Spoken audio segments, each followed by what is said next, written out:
నవ తెలంగాణ పత్రిక 10 ఏళ్లు పూర్తి చేసుకున్న సందర్భంగా పత్రికా సిబ్బందికి ఆ పత్రికలో పనిచేస్తున్నటువంటి 50 మంది కార్మికులకు శుభాకాంక్షలు.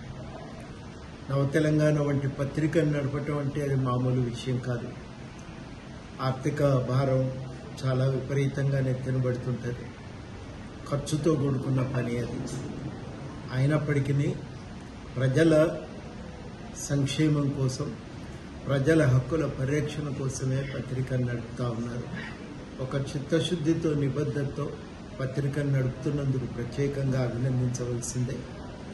అనేకమైనటువంటి కథనాలు ప్రజల నిత్య జీవితంలో ఎదురవుతున్న సమస్యలపై నవ తెలంగాణలో వస్తూనే ఉంటాయి. చాలా అద్భుతమైనటువంటి ఒక వ్యక్తీకరణ నవ తెలంగాణ పత్రికలో ప్రజలకు దొరుకుతూ ఉంటుంది. అట్లాంటి అద్భుతమైన పత్రిక నిలబెట్టమే కాదు, మరింత ఎదగటం కూడా అవసరం. ప్రజలు కూడా చేయూతనిచ్చి నవ తెలంగాణ పత్రికను నిలబెట్టుకోవటానికి అన్ని విధాల కృషి చేయాలని ఈ సందర్భంగా విజ్ఞప్తి చేస్తూ మరొకసారి నవ తెలంగాణ పత్రిక పాఠకులకు, యాజమాన్యానికి, సిబ్బందికి అందరికీ కూడా శుభాకాంక్షలు. Thank you sir.